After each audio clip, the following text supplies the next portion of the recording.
Fevered Publishing presents Metal Rise, Shadowfast Action Thriller 3 by Cole Chase.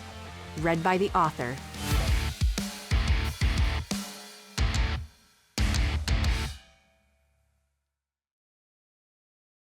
The soul unto itself is an imperial friend, or the most agonizing spy an enemy could send. 41 by Emily Dickinson. A note from Cole Chase. This book concludes the story begun in Shadowfast Thriller 1, Metal Spies, and continued in Shadowfast Thriller 2, Metal Lies. This book is part 3 of a trilogy and is not intended to stand alone. You're welcome to keep listening, but Metal Rise will make a lot more sense if you first consume Metal Spies, then Metal Lies. Each book is available from the same place where you got this one. Here's hoping you enjoy all 3.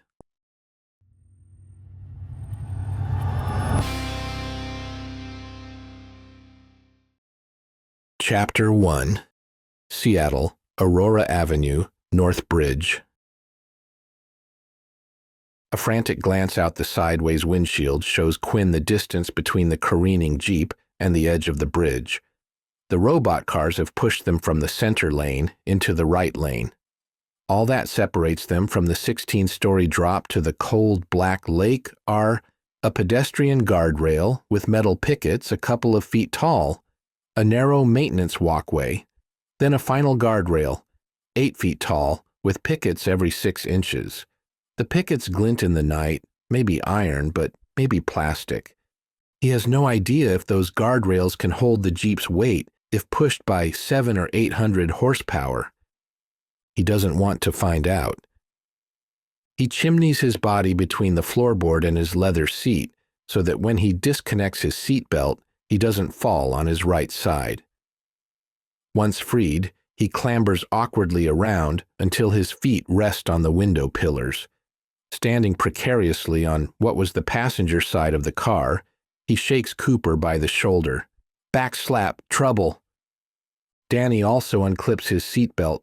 More agile than Quinn, he reorients quickly. Reaching over his head, he powers open the rear passenger window.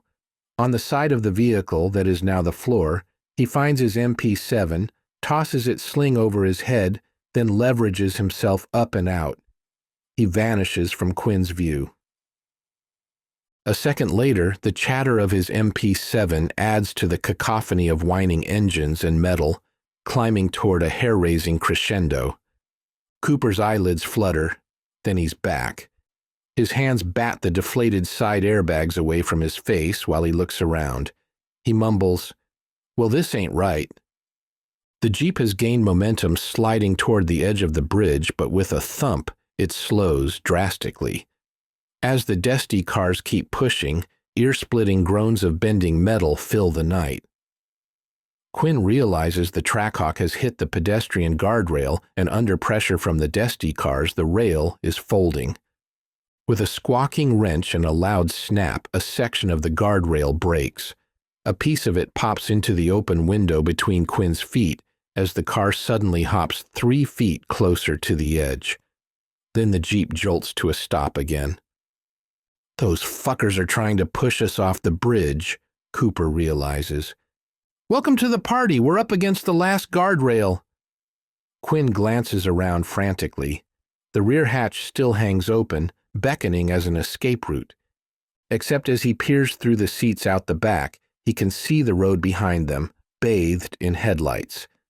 Immediately behind them, normal civilian traffic has frozen in a clump, with drivers refusing to get involved with the insane vehicle rugby happening ahead of them. But heading north in the empty southbound lanes, the 2 Desti sedans from the restaurant parking lot accelerate toward him. One of them leans with one lit headlight and drags a vivid trail of sparks under it. Cooper unbelts himself and flops clumsily onto his hip. The Jeep lurches in strange new ways. The car twists. All the remaining windows crack sharply or shatter. Quinn buries his face in the crook of his arm for protection. Whatever is happening outside, the Jeep, caught between the futuristic sedans and the final guardrail, begins a slow-motion rollover. The driver's side windows that were overhead start rotating toward the side. Quinn guesses the bent pedestrian guardrail must have lifted the side of the Jeep just enough for the low-slung Desti bumpers to get under it. "Out the back!" he yells. He wedges his body between the driver and passenger bucket seats and discovers he's wider and thicker than he thought. Adrenaline fuels his flailing arms and legs, and he somehow scooches his way into the bench-style back seat. By the time he gets there, the bench now hangs overhead. That clears the way so he can army crawl across the flat ceiling that is now the floor. The rolling Jeep resumes sliding sideways. The final guardrails must be bending. He looks back to make sure Cooper is coming. "Move it!" Cooper urges, shoving Quinn's feet, which block the gap between the two front seats. Outside, they hear Danny yell, "Yeah!" just before an enormous impact splits the night. The Jeep lurches dramatically, then stops rolling and stops sliding. The sounds of the Desti engines drop away. There's a moment of stasis. Quinn can feel his pulse in his skull. He seizes the opportunity, scrambling with all his might for the open hatch, literally crawling over broken glass toward freedom. Chapter 2. "We're getting close," Manny tells Cisco. Cisco glances over to see Manny squinting at the Find Friends app on his iPhone. In the dark cab, the phone lights his frowning face. Between them, Rory exclaims in alarm, "What the actual fuck?" Cisco stares where she's staring, ahead. The traffic on the quick-flowing Aurora Highway backs up, as a line of taillights flare into red brake lights, starting in the distance and marching rapidly toward them. He lifts his foot from the accelerator and amps up his watchfulness, checking all his mirrors, looking ahead, to the sides. Wait, next to them. Why is the southbound lane empty? That's not normal. Rory's urgent question begins in one octave and ends in a higher octave. Is that the Trackhawk? From the high driver's seat of the Sprinter van, Cisco sees over the traffic. A half-mile ahead, Desti cars have turned perpendicular to the road and together push at a vehicle on its side.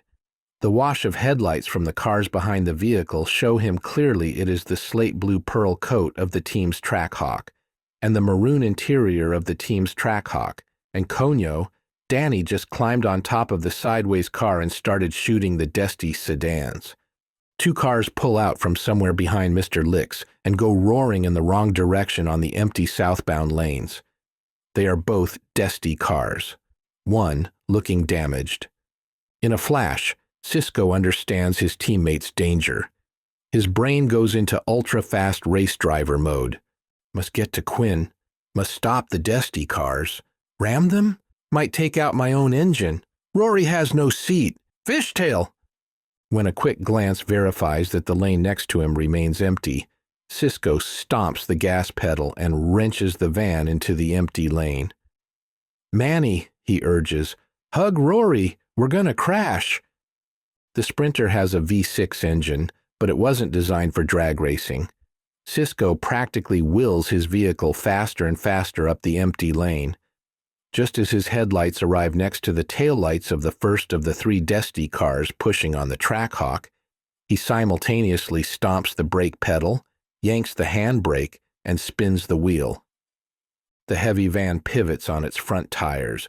The rear end swings around, loose from the ground, and wallops the back half of the Desti sedan like a flipper whipping a pinball.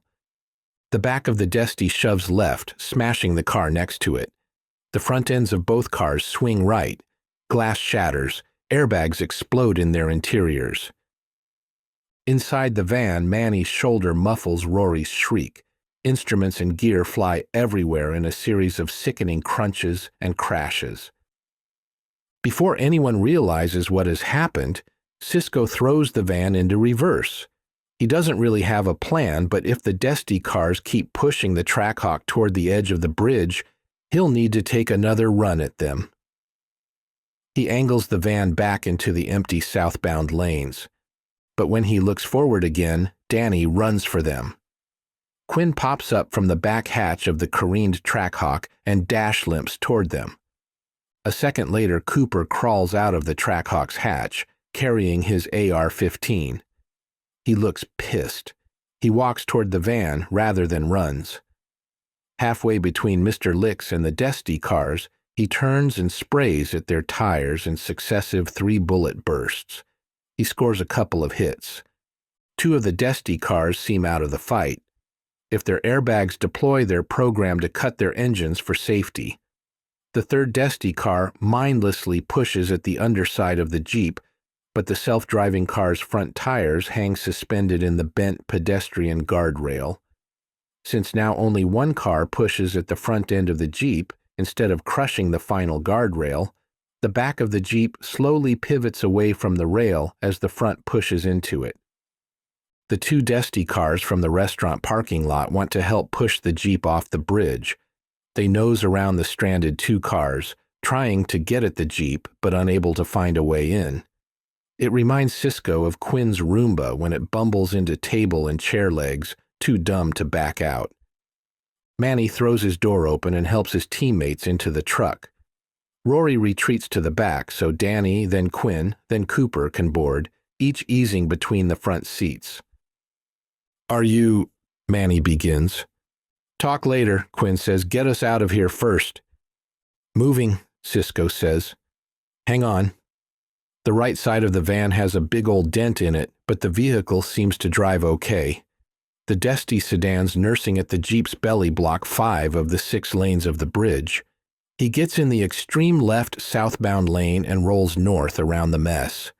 Ahead, 2 Dusty cars roadblock southbound traffic, but they aren't blocking northbound traffic, and all the vehicles traveling ahead of the Trackhawk cleared minutes ago.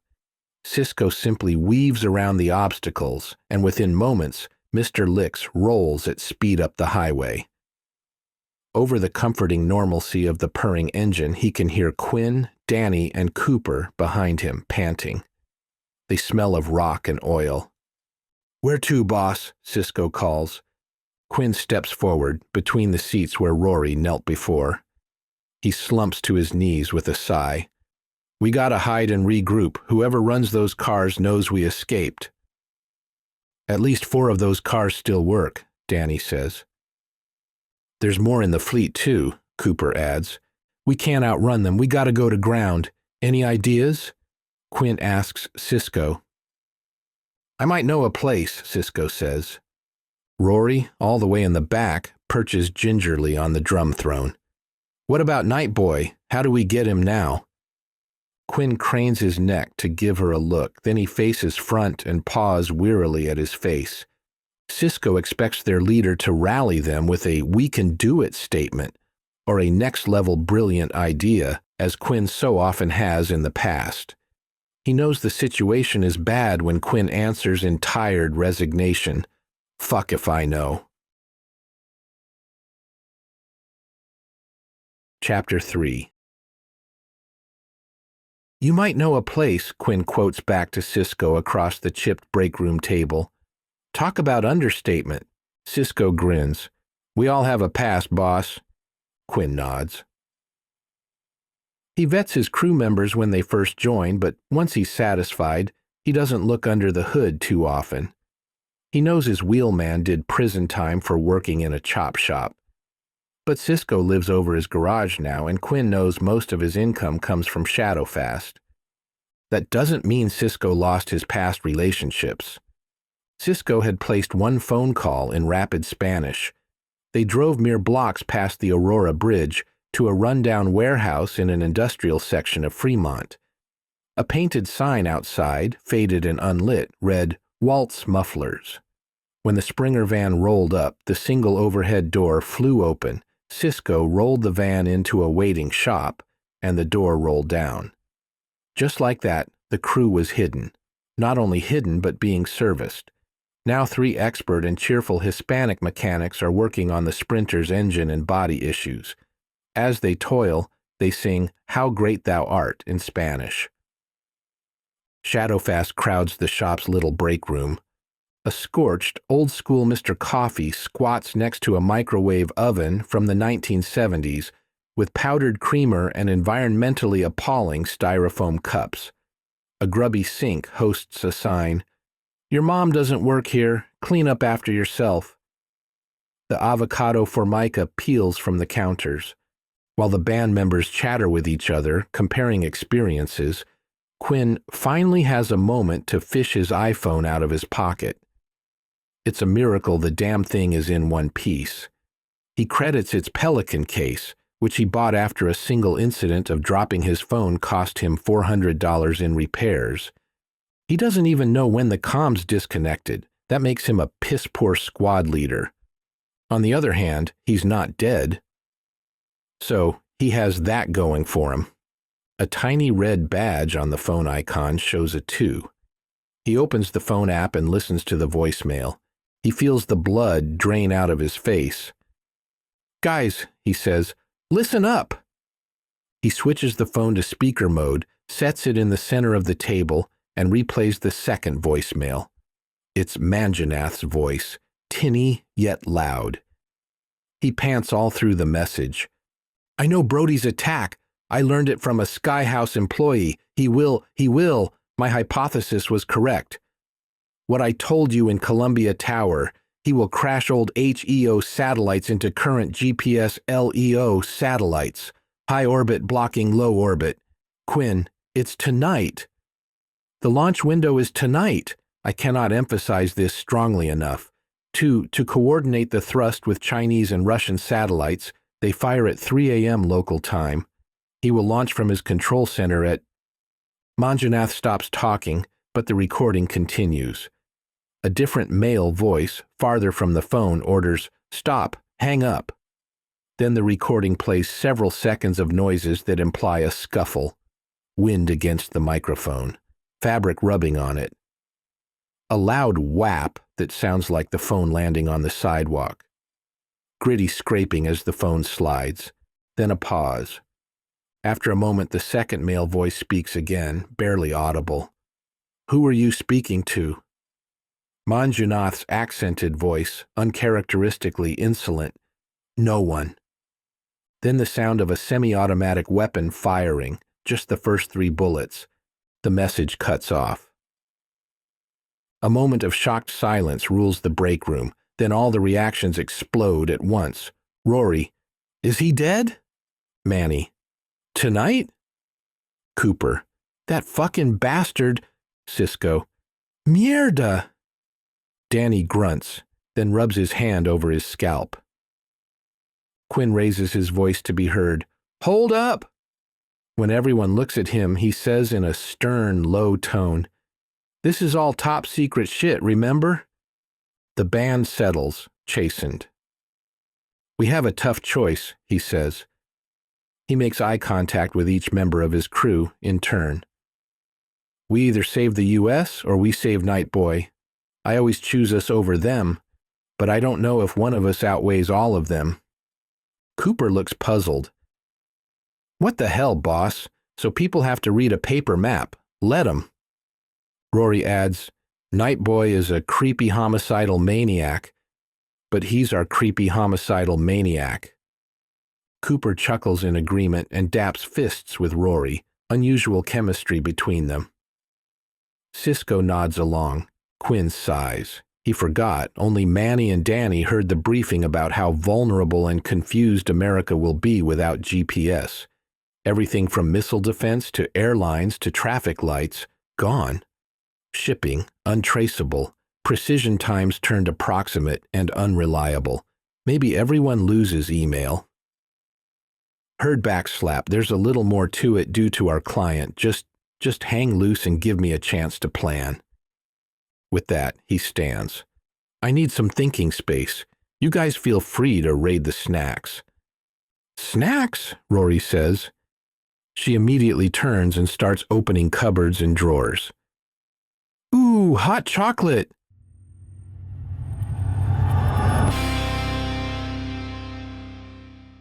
Quinn uses the distraction to make eye contact with Manny. Then he exits alone. He tries not to emphasize the circle within the circle of Shadowfast, because if the outer circle of a crew resents the inner circle, the result is snitching or double crosses. But honestly, Cooper's hot head is useless at strategy. Cisco is young and inexperienced. Rory is still on probation. In theory, they all understand that not everyone has to be in on everything. He thought he could just slip into the shop and find some personal space. But the clamor, an air drill, an oil dispenser pumping, someone sawing at the wall of the van, doesn't make music to think by. Through a side door, he clomps outside. In the western sky, the sun below the horizon still lights the cloud cover, turning it cobalt. The sawtooth silhouettes of great pines and firs define the bottom of the sky. The sweet air of an autumn night in Seattle reminds him there's an entire other reality not made of conflict and bloodshed. He soaks in the relative quiet and inhales deeply for perhaps the first time today. His forehead itches. He rubs it and looks at his palm. Glass sand twinkles in the yellow phosphor streetlight from the shattered windows he's been near and on tonight. He wants his mind to search for solutions, but instead it plays the greatest hits of defeat on repeat. Night Boy, the kid he's made a project of saving, lost to who knows where. An attack they worked so hard to understand, finally puzzled out, too late. Happening tonight, they don't know where. An evil billionaire now knows his crew and maybe has begun his revenge. Manjunath Hegde, probably dead. He can't guess, he refuses to guess what fallout will land on them for killing men at Mopop, then leaving a disabled vehicle blocking the Aurora Bridge. The U.S. government squashing his crew, unless Shadowfast stops Bach. The man fills Quinn's thoughts as an oppressive presence, his actions and his words mismatched, his real motives unknowable. Why did he withhold the fact that he knew Quinn's dad? Does Kirchhoff really want to save the nation, or does he have a different secret agenda for recruiting Shadowfast? And suppose the man is sincere, yet Shadowfast fails. If GPS goes out, the U.S. could be attacked by China. Without GPS, how would the U.S. notice a rain of missiles before they struck? He remembers a Megadeth song and feels like he is the dancing marionette swaying to the symphony of destruction. Despite how hard he tried, despite how bone-weary he feels, everything is worse now than if he hadn't gotten involved at all.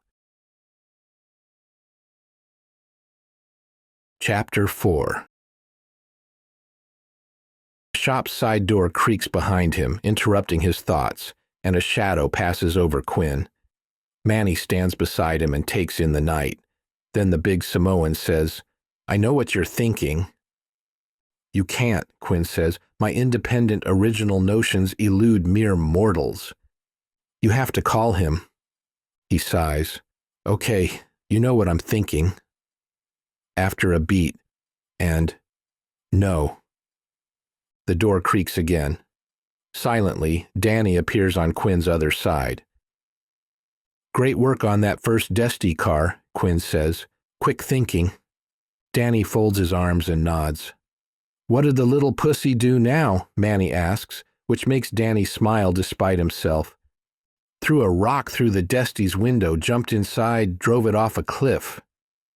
Manny acts surprised. "He managed to get out before it went over? That is fast thinking for a Korean."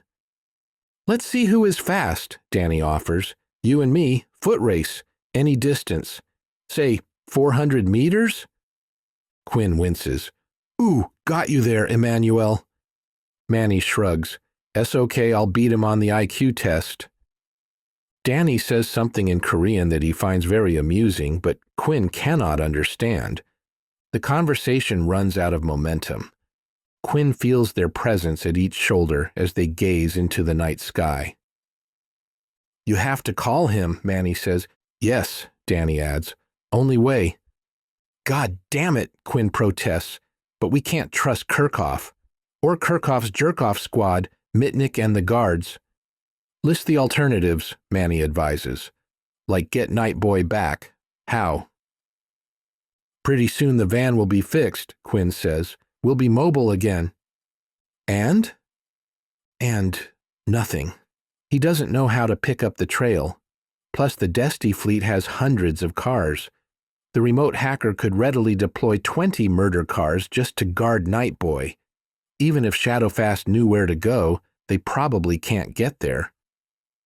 Maybe they don't kill him, Danny says. Manny jams his hands in his jeans pockets and faces Quinn. If the Chinese get him, killing is the best thing he can hope for. But it's the Russians that got him.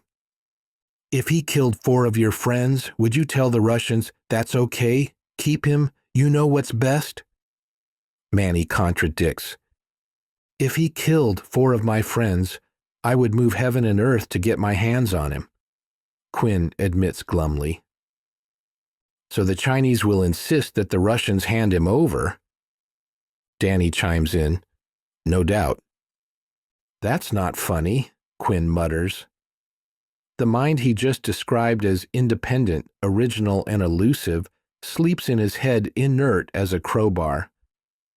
The deal was, the man doesn't turn us into the authorities if we prevent Brody's attack on the U.S. We're going to fail. What's he going to do when I tell him that? He looks at Danny. What's it mean for you when he has video of you breaking into Noble Mountain? He looks at Manny. What happens to you? You just killed men with a rocket launcher. I can't tell whether he hired us in good faith, Manny says. We know from his public record he's a big fat fucking liar. On the other hand, he eventually paid us straight up. Danny poses the hypothetical question. Does he really want to protect the nation? If so, who has risked more than us?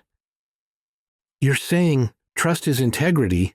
Quinn can't believe his ears. Trust is for dimwits. We need leverage. The 3 men stand silently. Something I meant to tell you. Quinn fishes in his back pocket, then hands a bent photo to Manny. Manny peers at it under the streetlight. He says, Wait a minute. Danny steps to his side. Manny holds the photo lower so his friend can see. The man. Younger, Manny says. Who is the man with the man? My dad, Quinn says. Manny studies the picture more. The man knew your dad. Why didn't you tell us? Just found this earlier tonight. Now why do you suppose the man didn't tell us he knew Huey Richards? We are not random choice, Danny observes. Right. He told me he picked us for ultimate deniability, that we can move faster than the government and its processes. Not wrong, Manny says. Danny smirks. Best lie is part truth. There's another layer to this, Quinn says, but I'm not sure what it is. What is behind them in the photo, Manny says. If I didn't know better, it looks like 2 pallets of gold. You got there faster than I did. Look in the margin. The photo was developed in 1981. Can you search online and see if we can learn what happened here? Somehow it's about money, Danny says. Always money. Who owns this gold? Manny asks. Not these Usos. Quinn pulls out his phone, finds the picture of the picture, and magnifies it to show Manny. This letter the man holds, it has the logo of the U.S. Treasury. Manny frowns in concentration. Some of these pallets have paper stapled to them. Zoom in on that one. Quinn does. If he squints, he can make out a tiny drawing that looks like a woman wearing an ancient helmet, holding a spear and an olive wreath. She sits on a throne with coins piled nearby. The low resolution blurs any details beyond that. Do you recognize the logo? No, Manny ponders, but most of the gold in the world is handled by the London Bullion Market Association. If we looked it up, we'd probably find a tie to England, and the pallets are wrapped for transport. What are 2 Americans doing with pallets of international gold? Was the man in politics in 1981? Danny asks. Quinn takes his phone back and does a quick lookup. Sort of. Communications director for the senator from Utah. In 1981, he hasn't started his career in the House of Representatives yet. Then this money might relate to a U.S. transaction, Manny says. Give me time with a laptop. This is enough to start with. Quinn puts the photo and the phone away. The man has a secret agenda. Like I said, we need leverage. Threaten to go to the press? Manny says and follows immediately with, nah. Hurts us as much as it hurts him. Maybe more. Maybe talk to some business association, Danny tries. Government officials no longer government officials spying on the CEO of a major corporation. If other CEOs knew, they maybe do something. Good point, Quinn says, but no teeth in it unless we know who to go to and we have proof. Meanwhile, he's got that video of you stealing data. He shows that to CEOs, our credibility goes poof. The conversation lags again. The night no longer makes Quinn feel more peaceful. His raw nerves tune in to the buzz in the power lines overhead, a bass line vibrating from some hip-hopper's car blocks away, a loud blabbing TV from some house behind Walt's mufflers. The noises reflect the chaos in his mind. So we go reactive, Manny suggests. We owe him the information that the attack is tonight. That's worth something. If he's going to get all hard ass at us, he'll make a move, and that will show us where he stands. We'll counterstrike. Arg! Quinn exclaims. We thought we were slick by giving Danny a jammer. Then it turns out the man tracked us with a satellite. That's way above our league. He was smart to hire us because it's so easy to paint us as losers. He slugs his own thigh in frustration. He outplayed me. There is no me in us, Danny says quietly. He stares enigmatically into the sky. A night breeze lifts his hair slightly. Quinn and Manny break into belly laughs. Nice try, Manny wheezes. I mean, that is almost a saying. Wow, Quinn guffaws. Such a thin line between thinker and stinker. Danny's expression twists as he tries to hold a straight face, knowing he's the butt of the joke. Finally, he admits, they cannot all be gems. Manny turns to Quinn. You have to call him. Maybe he'll help. Quinn yields the argument with a long, breathy fuck. Then he adds, I'll talk to him. But meanwhile, get me leverage. I'm tired of being his patsy. Trust and hate, Danny says, go together like toothpaste and orange juice. Quinn and Manny consult one another with amused looks. Okay, Manny supposes, that maybe could be a saying. Once I talk to the man, we'll never get to print the bumper stickers, Quinn mourns. Then he heads for the shop door. Chapter 5. Former Midwest White House, Michigan. Former U.S. President Gareth Kinderhook Kirchhoff, a.k.a. Gary Kirchhoff, a.k.a. The man, turns slowly in his leather office chair and gazes out at the night-black waters of Lake St. Clair below, or what glints are visible in the moonlight through his third-story picture window. He adjusts his focus and idly watches the reflection of his staff bustling in the residential office behind him. Yost brings coffee to the two grateful Secret Service guards. Gloria Mitnick enters his office through the open door with Aletta trailing behind. He knows the diversity police, whoever and wherever they are, approve of his employing both a black former representative and a lily-white blonde woman. It looks great on the annual team picture he sends out for Christmas. He pretends not to notice them. He thinks pitting Quinn Richards against Brody Bach is going better than expected. His plan has the 2-for-1 artfulness he prides himself upon. Frankly, except for these damn gout symptoms in his big toe, he's feeling pretty great about things. When Gloria clears her throat discreetly, he turns to face a room full of Ethan Allen furniture in neutral tones. Yes, Representative Mitnick? Gloria helps herself to the settee that faces the desk, sitting and crossing one pantsuit leg over the other. Since we're working late, Aletta thought perhaps you'd like to select the topic for your monthly e-newsletter. Ah, get a jump on next week, of course. He beckons with one hand. Aletta, a besweatered Dutch girl who radiates competence and wholesomeness, hands a sheet of paper to Kirchhoff. He scans it.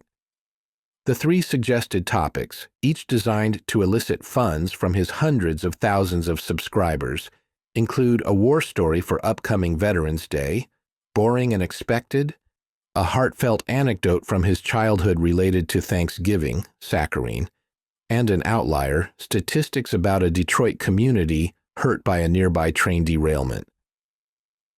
That derailment was, what, a month ago? Why bring it up now? Aletta remains standing and recites like a schoolgirl. Loose wheels caused a freight train of more than 200 cars to fall off the tracks, spilling vinyl chloride from 5 cars and damaging all the consumer goods and livestock in other cars. The wreckage blocked both main routes in and out of Crossroads Village and Huckleberry. Residents have lacked easy access to fresh water, groceries, and most retail for a month. Fundraising could support a free food drop or bottled water or sundries. I like it, Kirchhoff muses, but how do we interest our readers?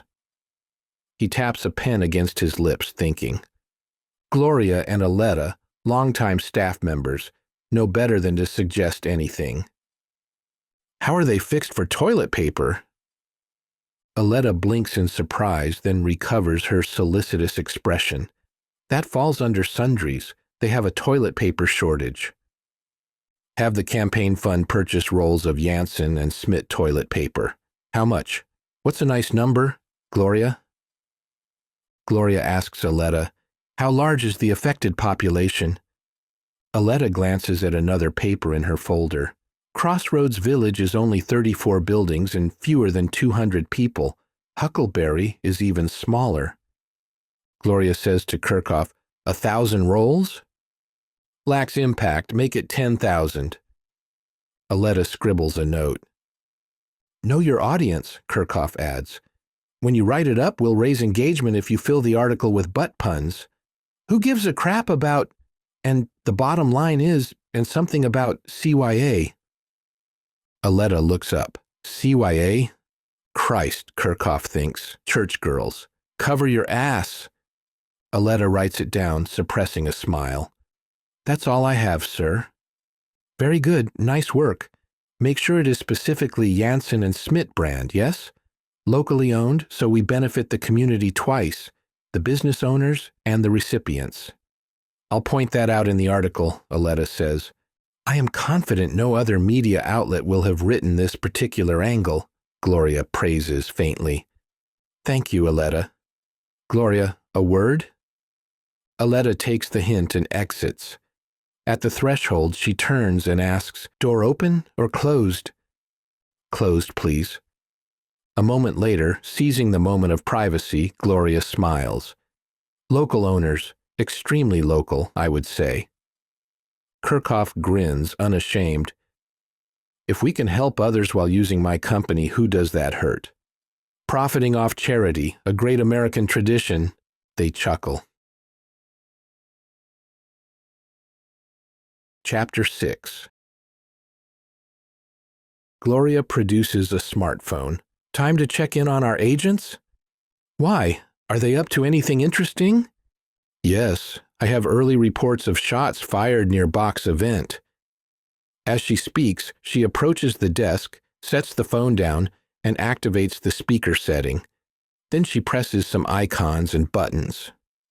During the meetings with Shadowfast in Seattle, when the guards took Quinn's weapons, they also took his phone, explaining that the discussion about Brody Bach and the attack on GPS was so secret, they had to treat the conference room as a SCIF, sensitive compartmented information facility. While they had Quinn's phone, Kirchhoff had them install eavesdropping software. At will, the software can reach out to Quinn's phone and remotely turn on the microphone, turn up the volume, and disable anything on the phone that shows the user it is transmitting. They have the choice of making the connection two-way or listen only, and Mitnick chooses listen only. Kirchhoff and Mitnick wait a few seconds for the digital connection. Then they hear Manny's voice, deep even through the phone's little speaker. I can't tell whether he hired us in good faith. We know from his public record he's a big fat fucking liar. On the other hand, he eventually paid us straight up. Kirchhoff and Mitnick exchange looks, eyebrows raised. Does he really want to protect the nation? If so, who has risked more than us? I think that's Danny, Gloria says. Kirchhoff nods. You're saying trust his integrity? Trust is for dimwits. We need leverage. Indeed you do, Kirchhoff laughs. I'll steal that line. Trust is for dimwits. Ha! The conversation gets harder for them to track. Kirchhoff squints in concentration as the unwitting band members discuss an object Kirchhoff and Mitnick can't see from his mansion in Grosse Pointe Shores. Something I meant to tell you. A rustling sound like paper or thin cardboard. Wait a minute. A pause. The man. Younger? Slightly broken English helps identify Danny's voice. Who the man? With the man. My dad. The man knew your dad? Why didn't you tell us? Just found this earlier tonight. Now why do you suppose the man didn't tell us he knew Huey Richards? Gloria says, Shit! Kirchhoff hushes her so he can hear. When Manny identifies that young Richards and young Kirchhoff stand before pallets of gold, Gloria can't contain herself. They're on to us. Yes and no, Kirchhoff says. Now they know about the money, but listen to them. They're like apes with a locked suitcase. They're just thumping on it, with no concept of keys. The pair keep listening as the conversation unfolds. Kirchhoff can tell Quinn fears him, exactly what he wanted. Then his ears perk up when he hears, You have to call him. Maybe he'll help. Fuck! During the pause that follows, Gloria observes, You loom large in their minds. Kirchhoff merely nods. The mid-rangy speaker voice continues. I'll talk to him, but meanwhile get me leverage. I'm tired of being his patsy. Trust and hate go together like toothpaste and orange juice. Kirchhoff smirks. They're colorful. I'll give them that. The conversation seems to end. Kirchhoff and Mitnick keep the connection alive, but all they hear is feet shuffling, then the creak and slam of a metal door. The ambience of the audio changes. Kirchhoff can tell they either went from outdoors to indoors, or from a big room to a small room.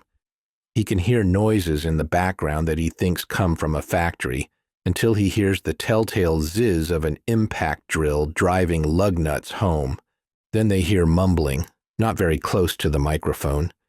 Chair legs scrunch on a dirty floor. More shuffling of feet, unintelligible mingling of male and female voices. Bored, Kirchhoff starts to signal Gloria that she can disconnect. Because they are leaning in, straining to hear distant sounds over the smartphone, the loud, close warble of the landline on his desk startles them both. They're calling, Gloria says. Kirchhoff answers calmly, Hang up. Let me get the voice changer on. The clunky landline keeps ringing. That conversation worries me, Gloria says as she pockets her smartphone. I don't know, Kirchhoff answers. He shifts position in his office chair, then winces as a stab of pain shoots up from his gout toe. Quinn is clever, but not like his old man. I think we're one step closer to Huey. Chapter 7. Quinn, Manny, and Danny have taken over the break room and sent Rory, Cooper, and Cisco to enjoy the night air. Quinn isn't about to admit his failures to the man in an open parking lot in front of God and everybody. Quinn places his phone in the center of the table and presses a favorited number. They hear the other end's digital ring. They hear it 11 times. After a dozen rings, Quinn thinks of giving up. He doesn't want this conversation anyway. Then the call goes through. "Go for Gawain," says the voice of John Cleese. "God, this gets old," Quinn grumps. "Who am I speaking to?" "This line is as safe as your shadow is fast." Quinn rolls his eyes. "I have serious news, so cut the fuckery." "What news, brave knight?" "Get us a secure encrypted line so we can actually talk." John Cleese's voice protests. "I fart in your general direction," then yields to clicks and digital clatter. After moments of silence and the sound of a faint, rapid, busy signal, the voice of the man comes through, loud and strong. "What have you got?" Quinn says, "Good news and bad news." The good news is, Manjunath confirmed that Bach's attack is exactly what we thought. He has a way to crash high Earth orbit satellites into our active GPS satellites. "Then you've confirmed the what?" the man says. "Well done."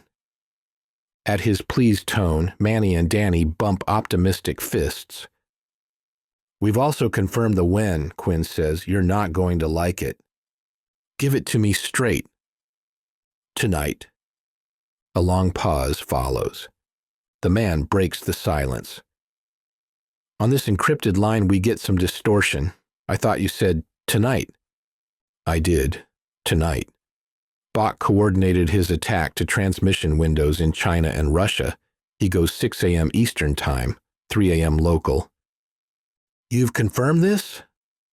Quinn says bluntly, "Manjunath died to get you this information." After another lengthy pause, the man's voice says, "That is most unfortunate. We send you and his family our thoughts and prayers." "Thoughts," Quinn says, raising a middle finger at the phone, "and prayers." He raises his other middle finger. Unwitting, the man continues, "We will do our best to make his sacrifice worthwhile. You got the what and the when in one night. I'm here with Representative Mitnick, and we both agree that is remarkable intelligence work." "Our good luck ends there," Quinn says. "Russians, we assume under Bach's orders, captured a member of my team. They used hacked Desti sedans to attack us and prevent our pursuit.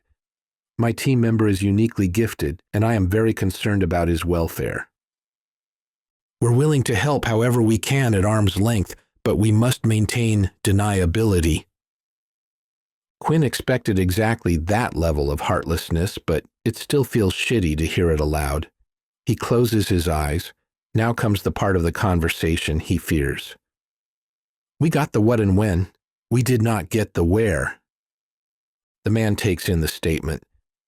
"If you don't know where, you can't stop Mr. Bach." Quinn waits. He can't read the response. Is the man processing the information or rubbing their faces in it? "If you did know where to go, what could you do to stop it?" Quinn looks at Manny. Manny shrugs. Lots of things?" Quinn hates the sound of his answer. He tries to improve it. "I don't know what he does to start the attack. Push a button? Make a phone call? What exactly would we stop?" The man says, "Let me get an expert on the line. Don't go away." The phone turns dead quiet. Danny types on his phone and holds the screen up for the others to read. Could have gone worse. Manny nods. Quinn doesn't react. The call isn't over.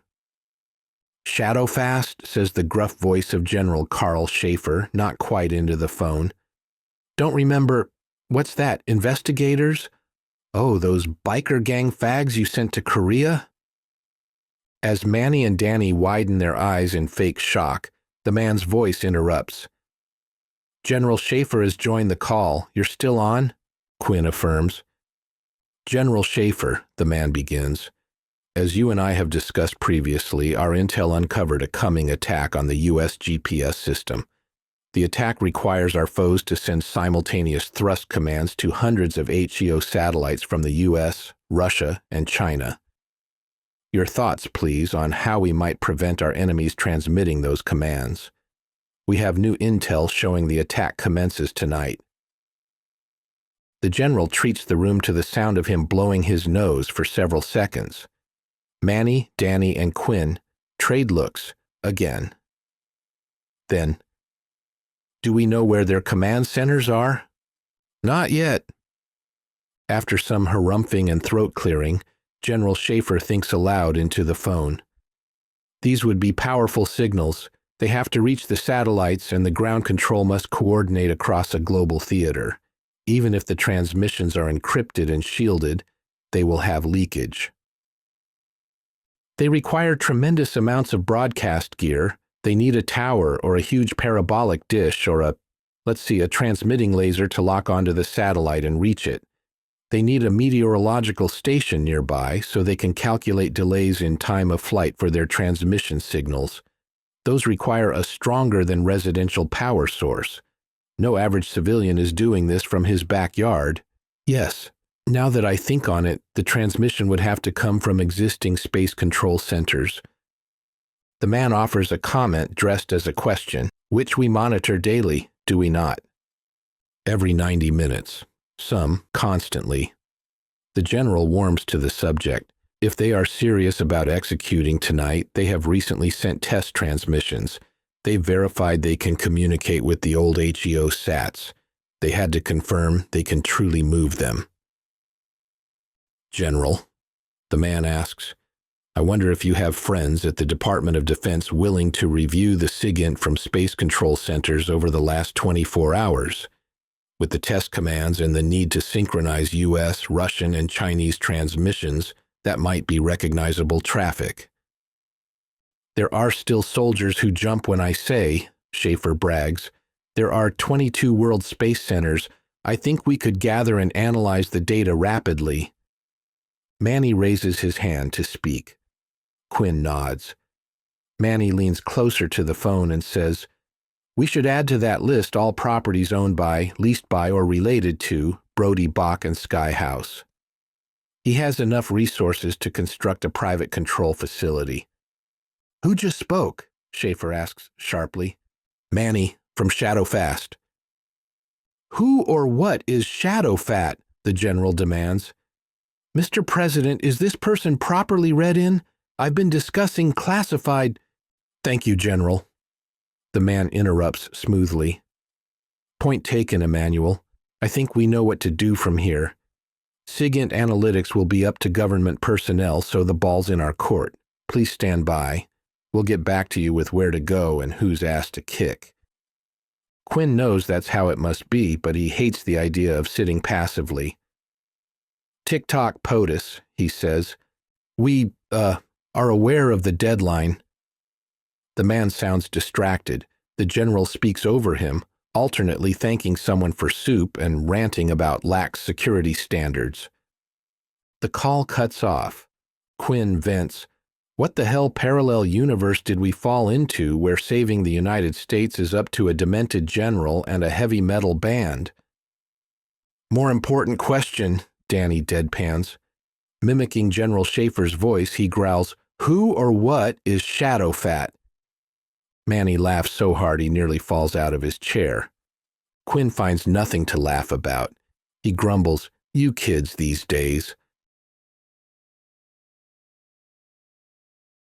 Chapter 8. Time hangs heavy for Shadowfast. Quinn sits in the break room feeling sour and sipping scorched coffee. The Hispanic mechanics finish the work on the Sprinter van's tires and engine in less than 2 hours. The little crew shifts focus to the bodywork, which takes more time and a lot of banging and sanding. As they work, Cisco, Cooper, and Rory slip into the van and retrieve instruments, mating them with their cases. Cooper's battle axe guitar comes out as a neck and a body connected only by strings. A long scratch mars the back of Danny's custom bass. They put the remaining gear away properly so that wires, plugs, and cables don't tangle everywhere. Quinn sighs. They probably lost most of Cisco's drum kit, which he does not see among the instruments. More expenses. Cisco brings Manny the laptop he uses to trigger the show sequences. It's just a netbook, but when they get the shop's Wi-Fi password, Manny occupies himself typing next to Quinn in the shabby break room. Quinn glances at Manny's screen and can see that he's looking up everything about Brody Bach's real estate. What states and cities have skyhouse offices? Where are larger facilities that could support satellite transmissions? "Hey," Quinn says. Manny, preoccupied, grunts. "Brody spoke at his Mopop event a couple of hours ago. Don't you think with his ego and everything at stake he wants to oversee the GPS attack in person?" Manny looks up from the screen, his expression thoughtful. "I buy that. So, he will be at a skyhouse facility he can get to from Seattle before 3 tonight." Following that logic, Manny researches where Bach lives. But that's hard to determine because Bach owns 7 houses. The closest one to them is east of Seattle in a borough called Medina, near luxury homes owned by Bill Gates, Jeff Bezos, and the world's best-selling musician, Kenny G.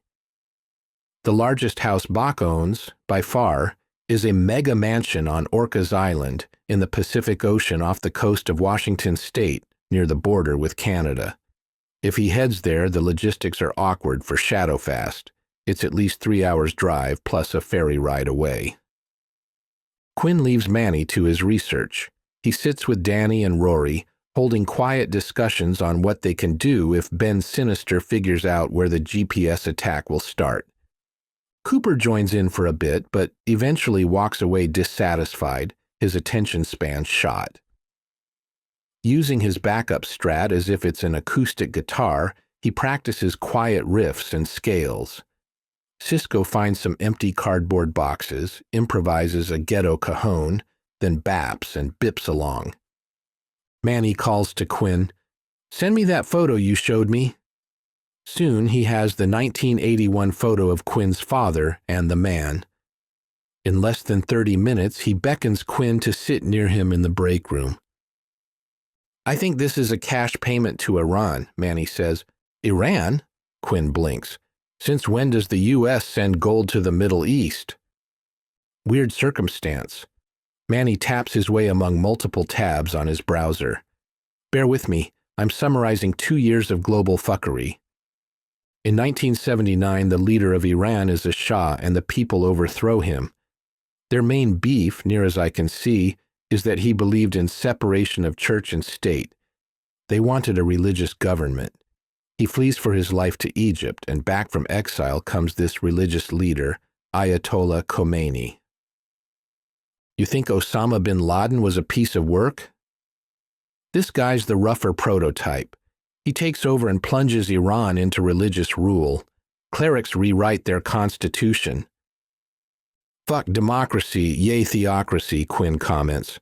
Exactly. He gets the people spun up about how evil the U.S. is.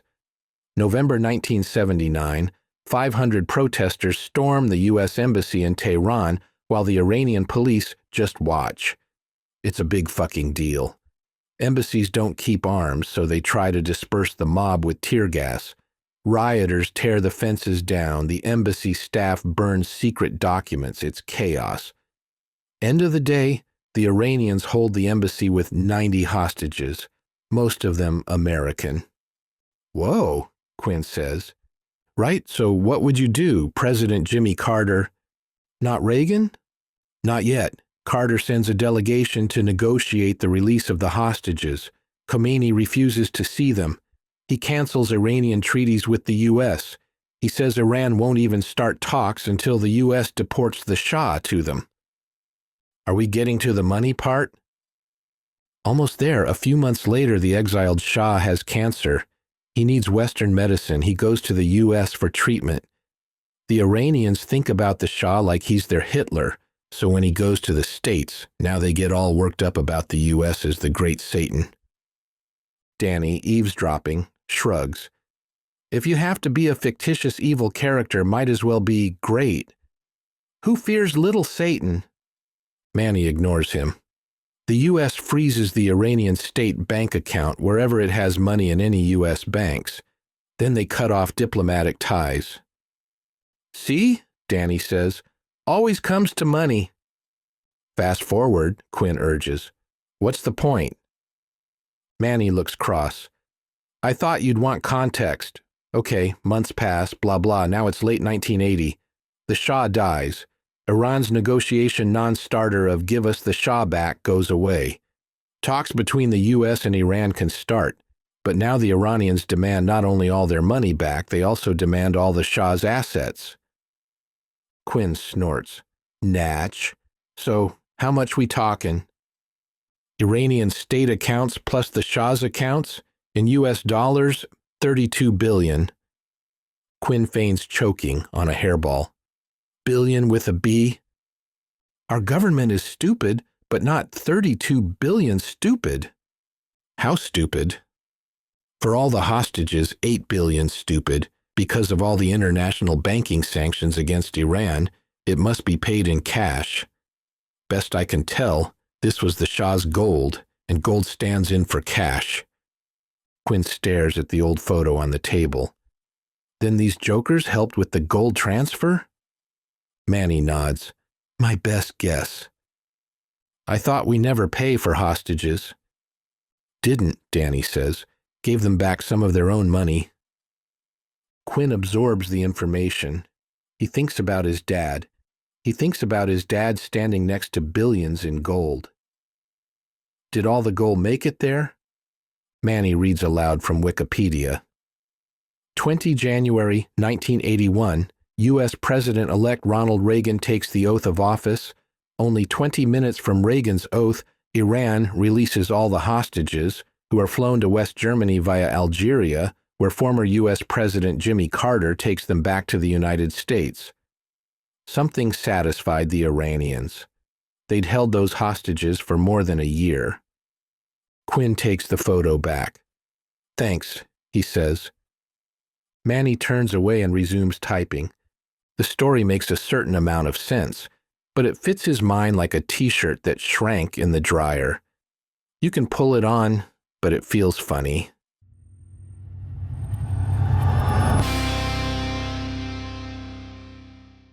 Eventually, the mechanics finish. They fetch Quinn and Cisco and proudly show off their work, using Cisco as a translator. Quinn especially appreciates the old-looking new license plates front and back. Not every chop shop can provide commercial plates without warning. The van looks and runs perfectly.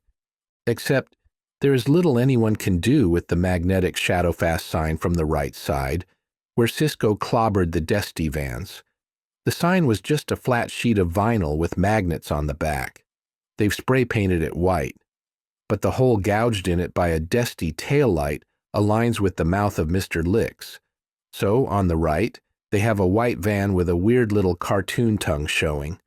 On the left, Quinn has them reverse the sign so the backside shows, thus making the van white. With no logos and new plates, they're as nondescript as they can hope for. He rates the deception as better than nothing. Quinn already misses the Trackhawk, which he knows he'll never see again. How could they reclaim it without being held responsible for damage to the Fremont Bridge, plus abandoning a vehicle in traffic? Negotiating the price for services gets tricky since neither party reached an understanding beforehand. The mechanics turn happy when Quinn decides to give them a whole tractor trailer he stashed from a previous heist.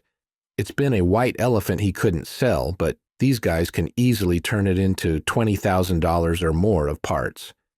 Quinn is not out any cash. Win-win. And then there is absolutely nothing left to do except wait for the paint to dry. The mechanics pull the van over to an area where infrared lamps gently bake the panels. Quinn keeps checking the time.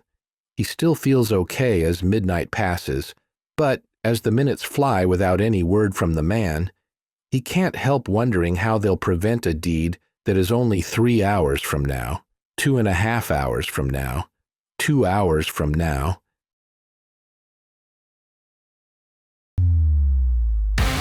Thank you for listening to Metal Rise, Book 3 in the Shadowfast Skyhouse Thrillogy. Continue the story for free on my YouTube channel, where I post episodes every Tuesday until the Thrillogy is complete. Don't want to wait? Grab the entire Thrillogy, Metal Spies, Metal Lies, and Metal Rise as ebooks and paperbacks on Amazon, Apple Books, Barnes & Noble, and most other online retailers. There's much more to the world of Shadowfast. Go behind the scenes by joining my newsletter list. To sign up, send your email address to shadowfast@colechase.media. Chase your adventure.